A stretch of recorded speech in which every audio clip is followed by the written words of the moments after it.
Have you ever wondered what a gigantic cosmic egg looks like? Well, you're looking at one right now. Where did dinosaurs come from? Probably not here. But if they did, just imagine the possibilities. Ladies and gentlemen, Rex Bear Leak Project, how the heck are you? Really excited to be with you. Thank you for watching the podcast. I appreciate all 293 plus thousand subscribers that hit that subscribe button. I love you. Thank you. You're amazing. And you know you are. So, you ever hear the saying, flattery will get you everywhere? I hope so. What's interesting is this radioactive core that encases this dwarf planet that's hanging out around Neptune. It's got a very interesting orbit that makes it look like a flower in space when you actually look at the orbit. It just outlines what many would think of as a beautiful flower. And I'm going to show you the orbit trajectories in just a moment. I would like to let you know a great opportunity right now at Patriot Charger. Click the link, patriotcharger.com. This thing is amazing. I'm going to leave the link in the video description box specifically so you can get your discounts. This is a survival tool that can save your life. It's a 6-in-1 tool that you might need if you get into a car accident and you can't get out of your seatbelt, you can't get out unless you break a window. Check it out. Ultra bright flashlight. It's got a power bank. So hopefully you'll never need to use it for anything that extreme. You can plug it into your car. It will charge from your car charger, and then you can plug in your cell phone, your electronics, etc. It's got the emergency seatbelt cutter. It's got an emergency window breaker, a flashlight, and a power bank. How often does your cell phone lose juice and you wish you had something to plug it into, but you don't want to carry around a giant brick battery bank? Well, here's your option right now. 6 powerful features in one handy device. Get yours today. If you get multiple units, it gets even more exciting and it gets cheaper. So check it out. All right, now, enough of the shameless plug. This right here, Hamiya. Somebody's going to say that was so shameless, Rex. And it was. It's awesome, though. So how is it shameless and not cool? It's shameless and amazing. So, all right. Hamiya. This bad boy was discovered like in the 50s. And then they bring it up again in 2003. The size and distance, let's take a look at this for a minute. This is directly from NASA Science. With a radius of about 385 miles, Hamiya is about a 1/14 the radius of Earth.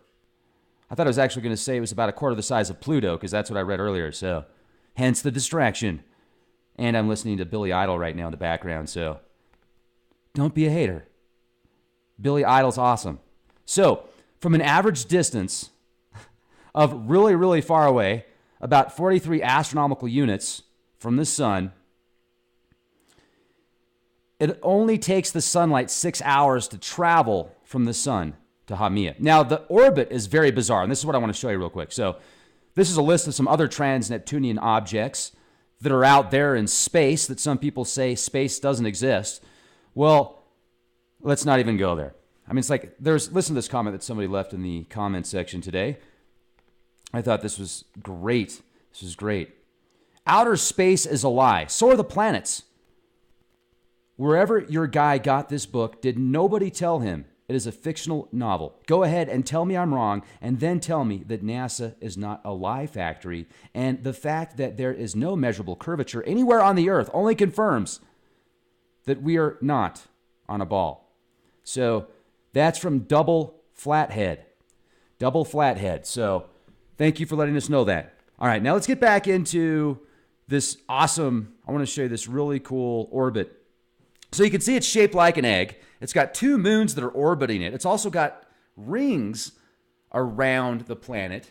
Not as intense as Saturn, however, that's very fascinating. And it looks somewhat like one of the moons of Jupiter, the water world. I'm not remembering the name of that off the top of my head, but it seems to me that there's a lot of crevices for water. And the fact that it's got this like radioactive core is very bizarre. Very, very bizarre. That's why you need a Patriot Charger. Now, if we go here, let's look at the... Come on, man. No, it's not what I want to look at here. Let's just do this. This is what I want to show you. And I'm not going to edit this, so there. What do you have to say about that? You still watching? All right. Well, you're awesome. So check this out. This is the orbit. This is the orbit. And this is what I think is really cool. This is the one I was looking for. So imagine this cosmic egg in space that's got an orbit that creates a flower outline. You can see it's outside of the major planets. And it just reminds me of semantics, the harmonization of planets and sound and vibrations and energies and plasma waves and currents, the electric universe, the holographic electric universe that we reside in. Imagine obtaining data by different reflections of light. And that's all you needed. It's like ding, ding, ding. I now know 76 different languages and 14 martial arts. Just by a nanosecond of that light spark connecting with your pineal gland, and it's like a cosmic boom, sonic boom of the information overload. The Akashic records just tap into you real quick. I think this is fascinating. But what makes it even more cool is to look at a list of these trans-Neptunian objects, and I've had enough of the 80s rock here. I need to go back into something a little bit more intense. Okay. The list consists of all types of TNO subgroups, Kuiper Belt objects, scattered disk objects, sednoids, Plutinos, all these interesting names. They're planets. Some of them are bigger, some of them are smaller. And if you look at the requirements of a planet now, according to the major vote in astronomical societies, there's several requirements. It has to be a planet is something that has to have mass. Yeah, it has to be a planet. That's the first one. Captain Obvious here. It has to be big enough to move other objects that could be about the same size out of the way. It has to have well, here, I'll just show you right now. Requirements of planet. What are the requirements? What are the characteristics? Well, it has to be a celestial body that is in orbit around the sun, has sufficient mass for its self-gravity to overcome rigid body forces. Oh, yeah. So that it can assume a hydrostatic equilibrium, nearly round shape, and it's also cleared the neighborhood around its orbit. So this specific planet, which you could classify as another planet X, it's got moons that orbit it. It seems to me that it's pushing stuff out of the way. It's not slamming into anything. It's orbiting the sun. It's got a 34 to 43 aphelion and perihelion.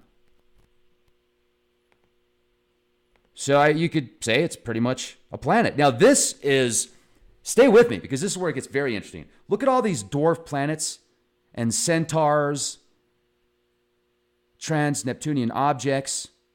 Some of these things outside of the Kuiper Belt are just huge. And it gets really bizarre when you go outside there. And I wonder what reality is like when you go outside into that level, because you're also going to be connected with all these different energies. It's like, it's bizarre out there. It seems like maybe if there is a quarantine in the solar system, the quarantine is right there around the Kuiper Belt. It's right there around Pluto. That's somewhat the cutoff, in my opinion. You can see outside of there, but can we actually get out there? Will there be a bunch of cues coming in and be like, you cannot go past this. You have not transcended enough yet. Go back to Earth. Yes, you can take a couple pictures of Pluto. Just don't get those crystalline objects that are the size of the Grand Canyon. Avoid those. Might freak some people out. But what's kind of interesting and something that makes me think about this Space Force is all of the debris in space, not just extraterrestrials or interdimensionals. But imagine all the debris. Imagine all the centaurs and comets and asteroids. Now, there's about 44,000 centaurs that we know about. And these things are massive bodies in space that have very bizarre orbits. And they can become more irregular the closer they get to the sun. So if you have a projection that's showing they're going to be 1 million miles away from Earth, so you don't have to worry about it hitting Earth, it's really difficult to project these centaurs. And when you've got planets, especially if we are going to see any more effects of this planet 9, which I think is a binary star. I think it's our binary star. I don't think it's a planet. They can't see it, but we're supposedly feeling all of its effects. And I think that there could be some truth to that. I mean, if you look at these ancient Vedas, as far out as that sounds to many modern astronomers, let's look, and people that don't study astronomy just go with what they were taught in school about the 7 major planets, etc., and like to mock others because their own ignorance, their own lack of education and information. Planet 9 is so far out we can't see it.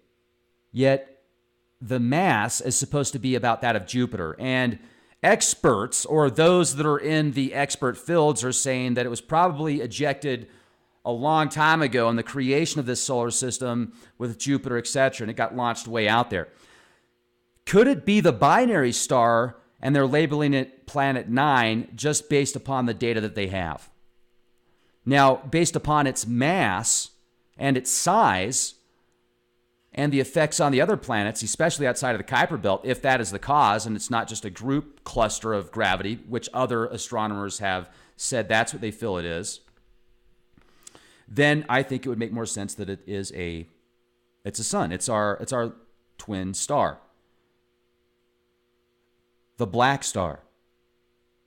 The dark star.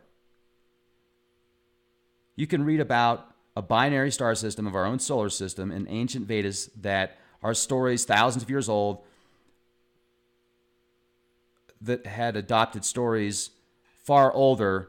And if you go to the beginning of the creation of our solar system and these battles in heaven, they correlate with a lot of data in modern astronomy with different labels and archetypes. If you look at the hypothesis and white papers about how billions of years ago, there were just a few of these enormous planets and they were attempting to find their orbits. They smashed each other and created other planets. And there's a lot of data that backs that up. But these centaurs, I think, now let's go back to the Space Force. Maybe the Space Force and the Star Wars program that started in the 80s and they quit talking about it could be offsetting a lot of these planetary bodies. And the as above, so below, look at your atom under a microscope that's powerful enough to see it and look at these electrons and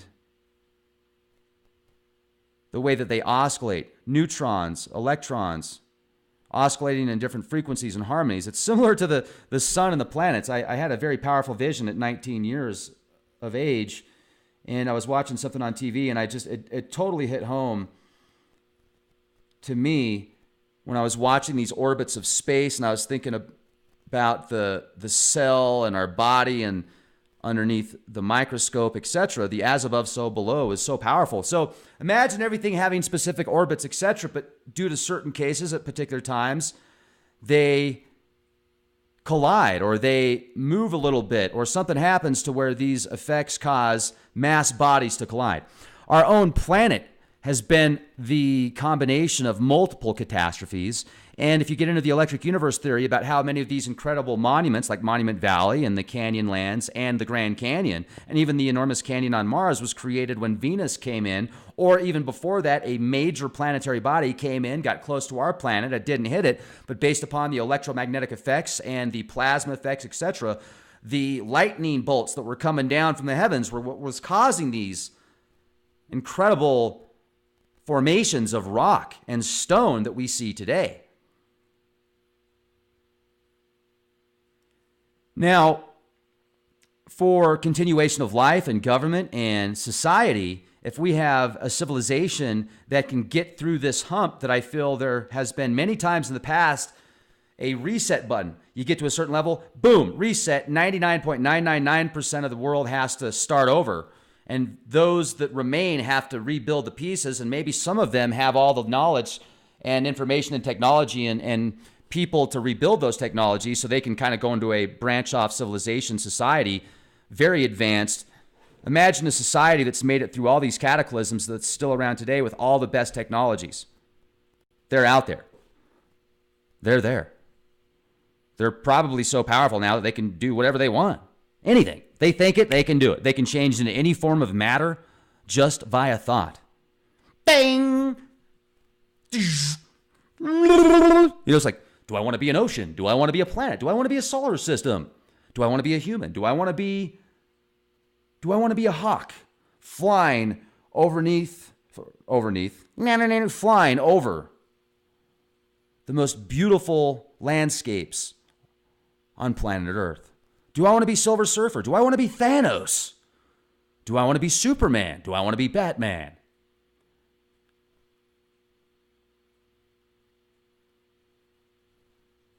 Do I want to be Gandalf the Grayer? Do I want to be Zorg? There's plenty of options, right? So I am envisioning right now, let's get into the spiritual level and connect it to science here for a minute.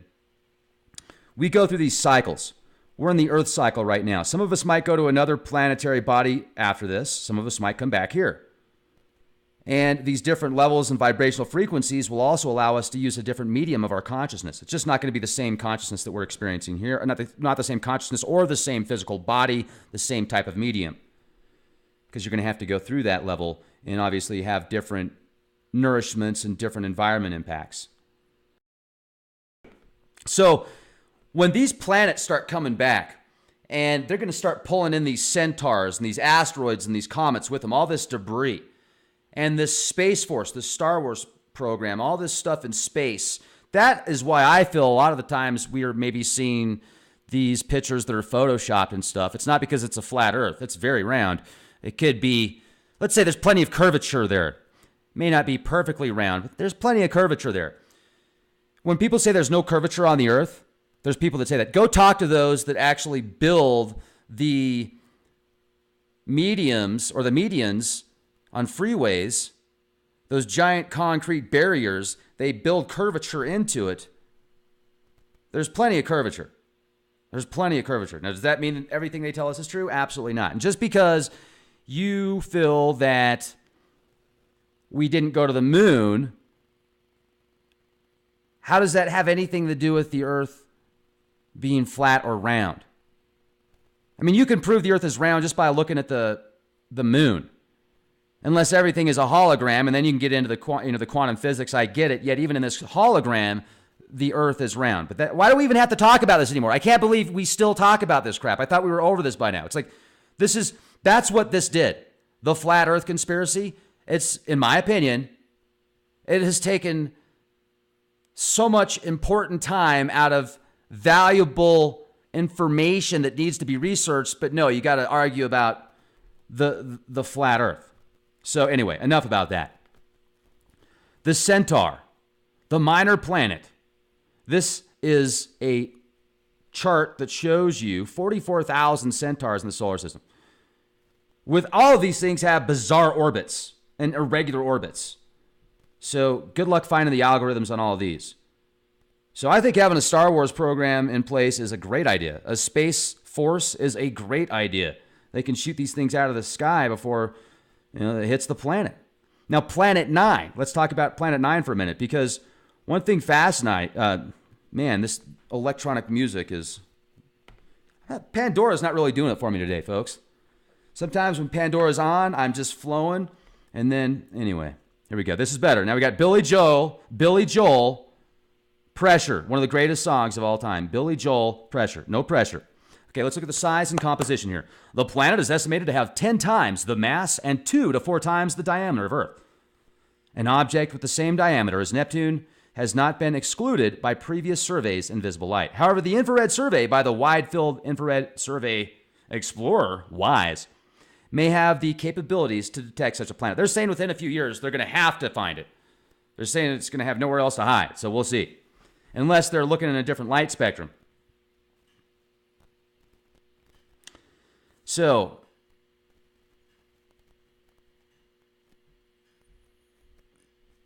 okay.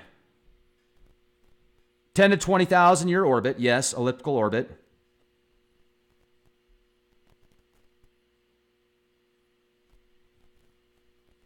Here we go. Badagen and Brown suggest that Planet 9 is the core of a primordial giant planet that was ejected from its original orbit by Jupiter during the genesis of the solar system. And then other people have speculated it was captured via another star. So it's a rogue planet. Or maybe it is the rogue star. Maybe it is our twin star, the dark star, the black star. That in the shadows that affects us all, and many people don't want to admit. So very interesting. Also, go to leakproject.com. Sign up. You can sign up for free. You can watch the podcast on Leak Project for free. There are hundreds of exclusive podcasts at leakproject.com also that if you sign up for, it's $10 a month or $50 for the whole year. That's like $4 and some change a month. What a deal, right? Halo. Or you can always watch the shows on YouTube. Make sure to subscribe on YouTube because you'll get access to the live shows there. If you check the bell to make sure that you get access to the live shows, there's a lot of people that say, hey, Rex, I'm not getting access to the live shows. Just check the bell. And plus, you got to remember, YouTube's a big platform. I think they're the second biggest search in the world underneath Google. That's pretty amazing. So they got a lot of stuff going on. If they're, once in a while, their algorithms are, they've got so much data that they have to process. I don't think it's a conspiracy is all that I'm getting at. There's a lot going on there. So this right here also, Teespring is partnered with YouTube. So if you guys want to get some awesome Leak Project apparel, check this out. Leak Project t-shirts, Leak Project phone covers, Leak Project coffee mugs. This is great because each Leak Project sigil has a protective shielding in the astral realms. And I've got a really cool platform on Megaphone that I'd like you to check out. It is a podcast platform that sends these YouTube channels, my YouTube videos in audio form. So if you're driving on the road and you can't watch the shows, but you'd like to listen to them, I've got exclusive podcasts that I'm going to leave the link for as well. So just a whole bunch of different opportunities for you. And you could probably do a 24-hour stream of Leak Project for, I don't know, a few months anyway before you ran out of content. Be pretty wild. No. Be excellent to each other. I'm going to go jam out to Billy Joel. And pressure. Be the change you want to see. Pressure!